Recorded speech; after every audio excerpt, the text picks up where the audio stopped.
구독, 좋아요. 조국 딸을 조민을 네. 감쌌다 해가지고 논란이 일었었던 사람이 과거에 조국 딸을 옹호하고 감쌌다는 비판을 받았던 그 사람이 이번에 국가교육위원장이 됐습니다. 네. 이거 뭐 교육 관련해가지고 어떻게 예? 조민을 옹호한 것으로 비판을 받았던 사람이 네. 국가교육위원장이 됐다. 좀 어떻게 봐야 될까요, 이거를?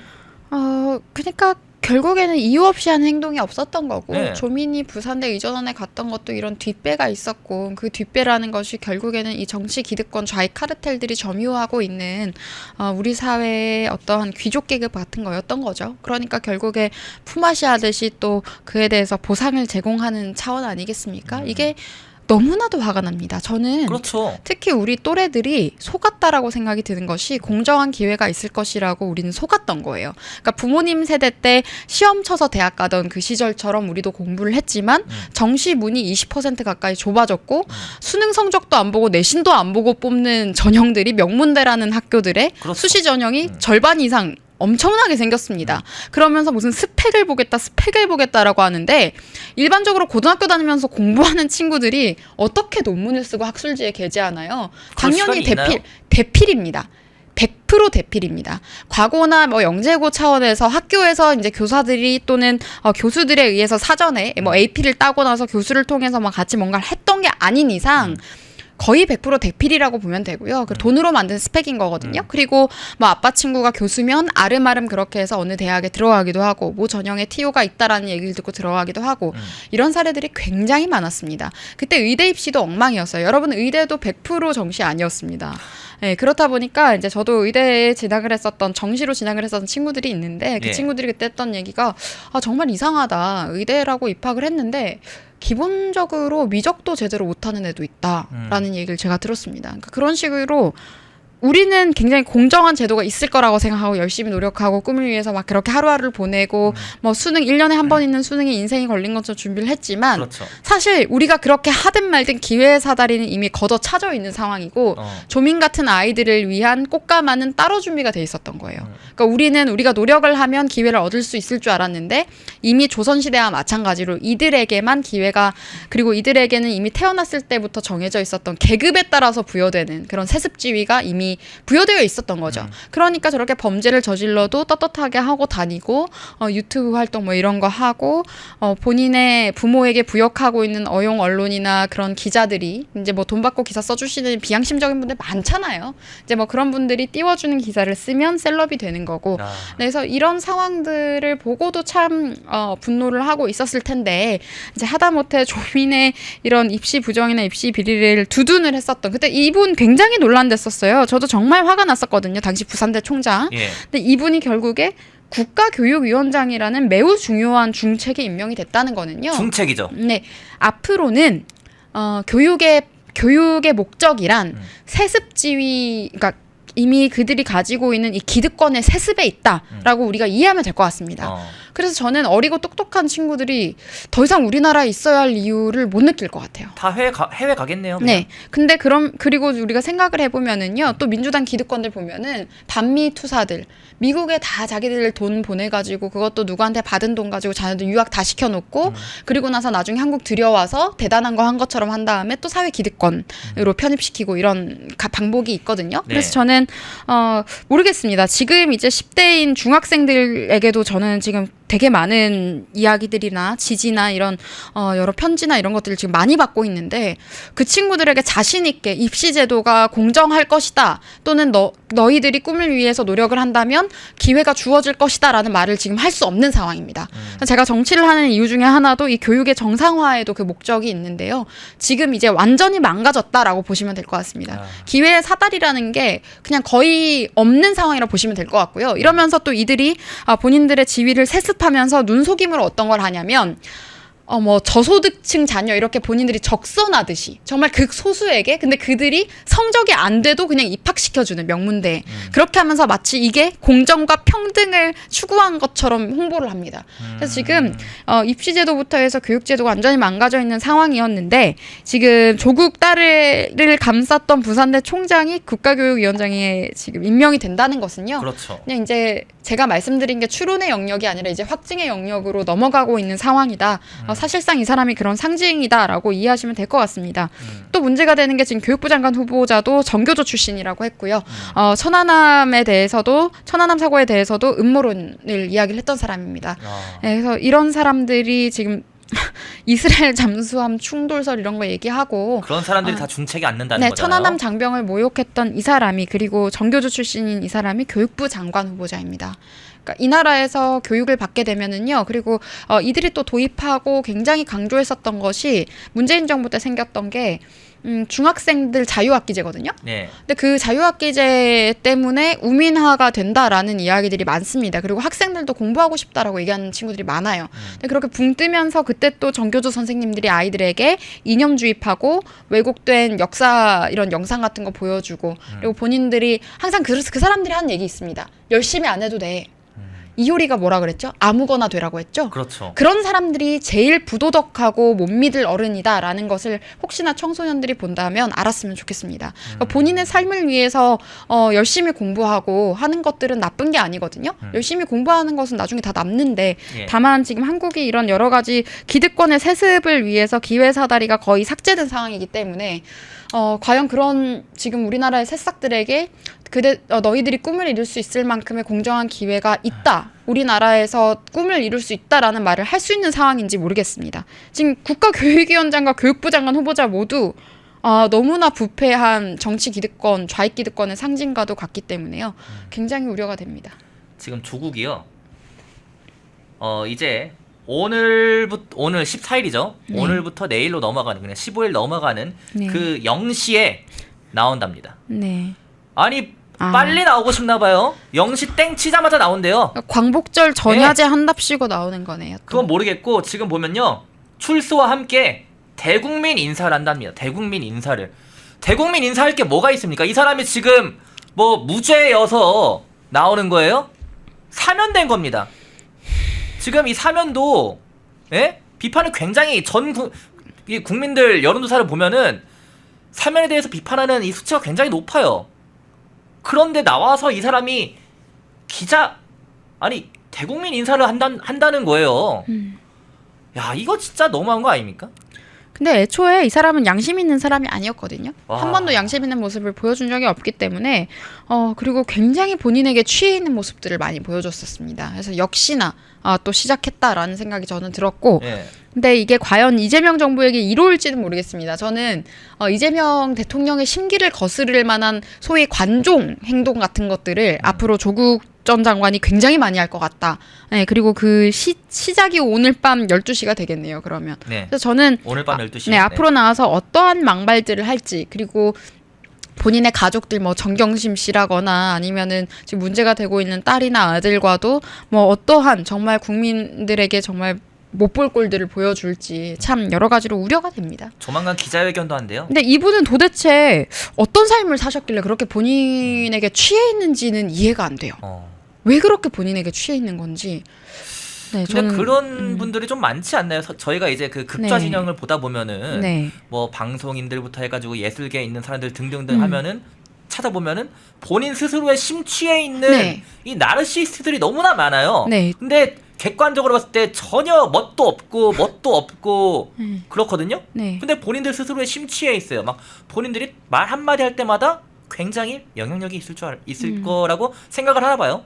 자기 자신한테 취하는 것 같아요. 네. 스스로가 말을 뱉는 순간 본인에게 반하는 사람 같이 보여요. 이해가 안 돼요. 네, 그래서 도대체 어떤 세상을 살아왔길래 저 지경이 됐는가. 그리고 이런 세습기득권의 상징이 대단히 정의로운 척, 그리고 본인이 뭐라도 잘한 척, 그것도 입시비리를 저지른 범죄자가 이렇게 이야기하면서 공공연하게 설치는 장면들은 우리가 봐서는 안 되지 않을까. 그리고 이런 장면들을 소위 주류 언론이라는 곳들에서 계속해서 노출시키지 않았으면 좋겠습니다. 이거는 우리 또래 기자들 같은 경우에는 뭐 데스크는 모르겠습니다. 데스크 중에서는 좌편향되어 있는 곳들이 많기 때문에. 근데 우리 또래 기자들 같은 경우에는 이런 사람들을 추종하고 따라다니고 긍정적으로 비추는 거는요, 저는 노예와 같은 행동이라고 생각해요. 근데 사실 젊은 기자들 이제 국회 출입하는 타 매체 기자들이랑 네. 얘기를 했을 때 이번 사면 설 나왔을 때 확정되기 전에 네. 굉장히 많은 기자들이랑 제가 얘기를 나눴습니다. 네. 타 매체 하나같이 다 젊은 기자들인데 조국 윤미향 사면은 너무했다고 입을 모아 얘기했어요. 제가 어디 매체인지는 말을 할 수 없지만은 뭐 성향이 굉장히 다양한 매체들이 많았어요. 뭐 오른쪽이라 분류되는 혹은 왼쪽이라 분류되는 매체들마저도 다 하나같이 입을 모아 비판을 했거든요. 젊은 사람들은 특히나 이거 민감하지 않습니까? 네. 그런 반응인데 말씀하셨듯이 데스크는 좀 다르다. 왜냐?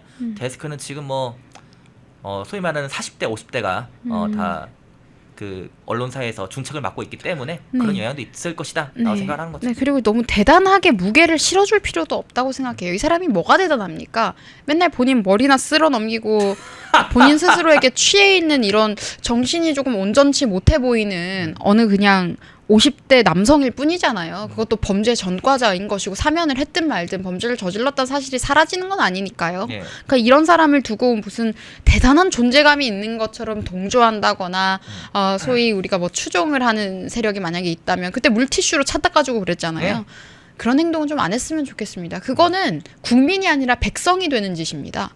자유민주주의 국가의 국민답게 우리가 이런 정말 우리 사회의 가장 중요한 핵심 가치인 공정을 무너뜨린 상징적인 범죄자에 대해서는 매우 단호하게 국민들이 이거는 어떠한 정당을 지지하느냐 여부와 관계없이, 그렇죠. 관계없이. 네네, 매우 단호하게 대응해야 한다고 생각합니다. 자, 이런 가운데 이 북한의 김여정, 저는 또 제가 이제 기사를 쓸 때 저는 네. 물론 그런 거 안 씁니다. 뭐 김정은 무슨 위원장 뭐 이런 거 안 쓰고 저는 네. 오늘도 기사에서 그냥 북한 김여정이 이렇게 네. 썼는데 타 언론사들도 그렇게 해야 된다 봐요. 그래야죠. 아니, 북한은 국가가 아닙니다. 네. 우리나라 한반도를 불법으로 점거하고 있는 집단들입니다. 네. 헌법에 그렇게 나와 있어요. 네. 예? 그런데 이 김여정이 허망한 개꿈 말라 이러면서 이재명 정부에 대해서 좀 뭐랄까요? 완전 이거 무시하는 발언을 했는데 네. 그러니까 이재명 정부는 이 북한 관련된 스탠스가 지금 약간 친북적인 스탠스로 가서 대화로 풀자 이런 반응으로 좀 어떻게든 이 확성기도 딱 이렇게 철거하고 이런 액션을 보여주는데 북한은 눈도 깜짝 안 하고 있는 거예요. 특히나 이 김여정 같은 경우에는 네. 예, 막말을 퍼붓고 있지 않습니까? 네. 이번 이 김여정의 발언 어떻게 보셨나요? 김여정은 사실 그냥 스피커일 뿐이고요. 이 판단은 아마 뭐 김정은이라거나 그런 고위 인사들이 했을 것 같은데 그냥 삶은 소대가리 이야기 들었던 때랑 상황이 똑같습니다. 똑같다. 그러니까 지금 근데 이런 이야기가 나올 것을 알면서도 저는 이 친북 성향의 문재인 정부가 그랬듯이 이재명 정부가 이런 행동을 일부러 했다고 봅니다. 북한이 지금 갑이 되고 우리가 을이 된 것 같은 장면을 만들어주는 거라고 생각을 하거든요. 지난번에도 그렇게 했었어요. 그래서 GP 폭파한다고 해놓고 지금 똑같은 상황인 것이 GP 폭파한다 그래놓고 우리만 폭파했어요. 북한에서 폭파 안 해놓고 했다고 했거든요. 근데 지금 확성기도 똑같은 상황 아닙니까? 확성기 끈다고 해놓고 끈 적 없어요. 철거한 적이 없고 우리만 또 철거하고 꺼버렸어요. 그러니까 이런 상황이 또 그냥 문재인 시즌2인 거예요. 지금 대북 정책 관련해서는 똑같은 현상이 지금 나타나고 있고 북한이 갑이 됐고 우리가 북한에게 눈치를 보고 있는 상황인 것을 또 한 번 이들이 또 만들어낸 장면인 것이고요. 그리고 그러면서 이어지는 게 북한 인권 보고서를 또 안 낸다고 합니다. 네, 그리고 지금 뭐 한 대를 중단을 한 거는 그래도 맞다라고 하면서 이재명 정부에서 뭐 그런 식으로 이야기를 했습니다마는 40대 중에 한 대일 것이고 그리고 지금 당사자인 북한의 김여정이 철거한 적 없다고 얘기했습니다. 그렇죠. 네, 없다고 얘기를 했고 지금 개꿈이라고까지 이야기를 했다라는 것은 틀렸다는 거거든요. 그렇죠. 네, 근데 그러면서 또 지금 전 이재명 정부의 공보 담당들이 무슨 일을 하고 있는지 전혀 모르겠어요. 이건 공보 담당도 마찬가지고 아니, 우리나라 국방부 군인들도 브리핑할 때 쪽팔린 줄 알아야 돼요. 그러니까 미국이랑 협상을 했을 때도 네. 관세 협상을 했을 때도 미국은 쌀 시장 개방을 하기로 했다라고 한국에 대해서 얘기를 해놓고 우리는 안 했다, 지켰다라고 했잖아요. 그럼 지금 미국과 협상을 한 협상 당사자인 미국과도 말이 맞지 않고 지금 북한 관련해서도 확성기 철거하기로 했다.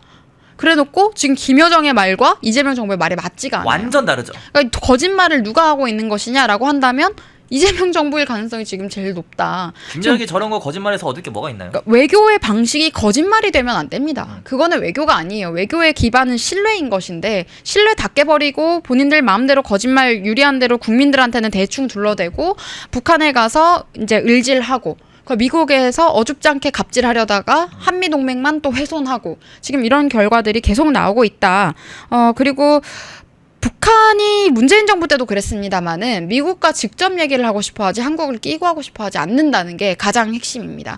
지금 동등한 국가 취급하고 싶지 않다라는 메시지를 계속 보내고 있는 거거든요. 패싱 당하고 있는 거죠? 네, 그렇게 해서 계속 보내고 있는 건데 모르겠어요. 그거를 지금 우리나라 민주당이나 이런 정치 기득권들이 바라는 건지는 모르겠습니다마는 지금 보면 흘러가는 것이 문재인 정부 때와 다를 바 없이 계속 흘러가고 있는 것이고 이런 모욕을 당했음에도 불구하고 제대로 된 메시지 하나 내지 못하고 그렇죠. 지금 북한 인권 보고서도 안 낸다고 하고요. 그리고 그러면서 또 걱정되는 것이 베트남과의 연대를 이재명 정부가 강화하고 있는데 지금 베트남은 북한과도 교류를 하고 있습니다. 그리고 네, 이제 공산진영 국가로 우리가 분류를 하는데 지금 베트남에 우리나라 무기를 수출하겠다라고 오늘 이야기가 나왔어요. 네. 우리나라 K9 자주포를 비롯해서 3,500억 규모의 무기를 베트남으로 수출을 한다라고 했는데 여러분 이거는 웃을 일이 아닙니다.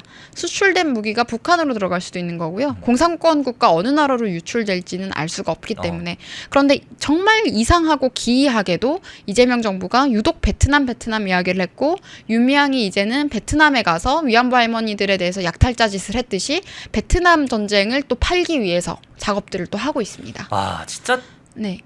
이 공산권 국가 끌어다가 또 본인들이 여러 가지로 소비할 거예요. 그렇게 하면서 이제는 한국 국민들의 자존심과 자존감을 깎아내리는 프로파간다를 또 할 거고요. 그리고 그 사이에 여러 가지 뭐 간첩 이슈들, 이 무기 관련해서도 분명히 국방 관련해서는 분명히 또 문제가 생길 겁니다. 그런 여러 가지 상황이 참 쉽지 않다. 그래서 참 어제 잠이 오지를 않더라고요. 여러 가지 상황들을 보면서 우리가 윤석열 대통령을 당선시키게 됐던 계기도 조국이라는 정말 상징적인 입시비리를 저지른 사람에 대해서 수사를 해줬기 때문에 청년들이 지지를 했던 거잖아요. 근데 그게 얼마나 대단한 용기가 필요했느냐면 문재인이 조국을 본인의 후계자로 생각을 했고 대놓고 편애를 한다거나 마음에 빚이 있는 사람이라고 얘기를 해왔었습니다. 그리고 그 전까지 조국 사태가 촉발되기 전까지는 우리가 심증만 있었어요. 입시 제도가 갑자기 우리 수능을 통해서 들어가는 정시가 줄어들더니 80%에서 90%에서 50%, 20%까지 줄어들고 예. 이해할 수 없는 아니 수능 성적도 안 보고 내신도 안 보는 전형들 사실상 로또와 비슷한 이상한 전형들이 생기기 시작하더니 이게 뭐지라고 많은 분들이 입시제도에 대해서 이해하지 못하고 있었는데 알고 보니까 조국도 그렇고 이런 정치인들이나 고위공직자들의 자녀들 그리고 뭐 교수의 자녀일 수도 있죠. 이렇게 지인 찬스를 써서 입시비리를 저질렀던 사람들이 사실은 많았던 거고 근데 그 상징적으로 드러난 게 조국 사태였던 거예요. 근데 지금 그거를 수사해줬었던 것이 윤석열 대통령이었던 것이고 그리고 윤석열 대통령이 당선되고 나서도 이런 또 말씀드렸던 것이 이 안보 이슈에 대해서도 문재인 정부 당시에 국정원 대공수사권 박탈했습니다. 군 기무사 해체했습니다. 사실상 우리나라의 방첩 능력을 굉장히 악화시킨 거고 와해시킨 거였거든요. 그래서 그거를 복구하기 위해서 어떻게든 노력을 했었던 거고요. 그 과정에서 간첩법 개정도 추진을 했던 거고 이런 노력들이 있었는데 우리가 정부를 윤석열 대통령을 당선시켜서 정부를 만들어서도 정책을 추진하지도 못하고 이렇게 무너져 내렸는데 이들은 변함이 없고 더 강해지고 더 악해진 기득권 세력으로 지금 우리 위에 군림하고 있고 우리가 우려하는 여러 가지 법안들을 마음대로 통과시키고 있고 그렇죠. 양곡관리법이나 노란봉투법 이게 본인들의 삶과 관련 없을 것 같습니까? 정말 직접적인 관련이 있는 거거든요. 그러니까 기본적인 경제 시스템의 체제 자체를 뒤흔들 수 있는 법안들이기 때문에 윤석열 대통령이 3년 미뤄줬을 뿐이지 이들이 추진했었던 일련의 공산화 과정이 앞으로는 굉장히 급속도로 진행이 되겠구나. 그리고 이재명 정부 초반에 살짝 주식시장에 변동이 있었던 것 때문에 마치 그걸 가지고 이재명은 그래도 더 낫다라고 홍보를 한다거나 우리 측 지지자였음에도 불구하고 그런 분들도 계시지만 몇 있어요. 네, 사실 그것도 눈속임이 될 가능성이 크다. 멍청한 거죠. 네, 그리고 그런 사람들은 멍청한 겁니다. 네, 지금 중국인들 무비자 입국 지금 하고요. 올해 이제 곧 시작되죠. 9월부터인가 연말까지 쭉 한다고 하는데 그리고 지금 경남도는 중국인들에 대해서 5만 원씩 지금 지원금을 뭐 하는 거예요? 지금 경상남도가 거기 도지사가 누구죠? 경상남도 지사가 우리 쪽일 겁니다. 근데 지금 더 어이가 없는 거는요. 이 경남도의 예산이라는 게 창원에서 박완수. 네, 박완수 지사네요. 근데 네. 경남도에서의 예산이라는 게요. 네. 창원에서 다 나옵니다. 창원의 산업단지에서 다 나오거든요. 거기서 열심히 일하는 중산층 가장들이 창출한 경제적 가치인데 그걸 중국인들에게 1인당 5만 원씩 뿌리겠다라고 하는 것은 도대체 어디에서 나온 발상인지 너무나도 우려가 되고 지금 창원에 있는 산업단지에도 지금 동남아 출신의 그런 이민자나 불체자 문제들이 갑자기 좀 많아지고요. 10년 전만 해도 그 지경은 아니었거든요. 지금 조선족 같은 경우에도 정말 많이 들어와 있고 창원 아파트 값이 2배 이상 뛰게 된 배경에도 중국 세력이 개입한 배경들이 있습니다. 예. 네, 그래서 이런 여러 가지로 참 어지러운 상황들을 보면서 당장 피해자가 우리 세대인데 우리 세대가 정치적으로 주도권을 잡고 할 수 있는 게 아무것도 없다는 현실에 저는 최근에 굉장히 뭐라고 해야 될까요? 굉장히 부정적인 감정들 그리고 허탈함 그리고 일종의 좌절감 같은 것들도 좀 많이 느끼게 되는 것 같습니다. 창원시장은 지금 공석이네요. 아니, 권한대행 체제입니다 여기는. 원래 우리 쪽이었는데 예, 지금 홍남표라고. 네, 선거법 문제인가? 예. 그래서 지금 공석이 지금 됐고 공석인데. 근데 이게 여러분 이게 창원시가 제가 또 이야기를 하게 되는데 굉장히 중요한 도시인 게요. 예. 박정희 전 대통령이 설계하셨던 도시이고 음. 우리나라 주요 산업의 거점이기도 합니다. 그러니까 산업의 심장 같은 도시입니다. 그런데 이미 이 심장 같은 도시에서 중국인들이 지금 부동산 세력으로 이미 활개치고 있는 거고 그리고 경남도의 예산의 대부분을 창원시에서 아마 수입을 할 텐데 세수를 확보를 할 텐데 그런 중산층 우리 국민들이 만든 세금을 또 중국인들에게 인당 5만 원씩 여행오라고 뿌린다는 게 너무나도 안타깝습니다. 차라리 그럴 돈 있으면 경남 지역의 외곽의 시골에 계신 어르신들 더위를 위해서 더위 피하시라고 뭐 노인정이나 이런 데 시설 개선을 해드린다거나 뭐 과일, 수박 같은 거라도 사드린다거나 이렇게 차라리 세금을 쓰는 게 낫지 않을까라는 생각을 합니다. 박완수 경남도지사는 진짜 이거 반성해야 됩니다. 독립, 성장, 역전, 패낸경제TV 권미란입니다. 8월 25일 매일 저녁 8시 경제독립 8시 라이브 방송이 시작됩니다. 대형주 블루칩 발굴 전문가 이정호 멘토, 테마 선점 전문가 이주호 멘토, 글로벌 자산 배분 투자 전문가 문서진 멘토, 삼박자 매매 월드바겐헌트 송동현 멘토, 실전 초고수들과 함께 만들겠습니다. 여러분의 투자 라이프를 180도 바꿔줄 경제 라이브, 경제독립 8시, 매일 밤 8시에 뵙겠습니다. 펜앤마이크와 광동이 함께 준비한 초저분자 콜라겐으로 피부 속까지 촘촘하게 관리하세요. 하루 두 알로 피부 보습, 탄력 개선, 체내 흡수에 용이한 저분자 PC 콜라겐, 부원료 또한 탄탄하게 펜앤마이크 TV 단독 할인 1개월분 한 박스에 13,000원, 3개월분 3박스에 3만원. 펜앤마이크 구독자 전용 댓글 상단 할인 링크에서 구매 가능합니다. 전화 문의는 1661-6915, 전화 문의는 1661-6915. 펜앤마이크와 광동이 함께 준비한 머리부터 발끝까지 모든 순간 풍성하게 광동 효모 비오틴 하루 한 번으로 가득 채우는 에너지 600mg 맥주 효모 함유 목 넘김 좋은 알약 타입 펜앤마이크 TV 단독 할인 1개월분 한 박스에 15,000원 3개월분 3박스에 35,000원 펜앤마이크 구독자 전용 댓글 상단 할인 링크에서 구매 가능합니다. 전화 문의는 1661-6915 전화 문의는 1661-6915 펜앤마이크에서 추천하는 영상도 보고 가세요. 다른 영상도 즐기시려면 구독 버튼을 꼭 눌러주세요.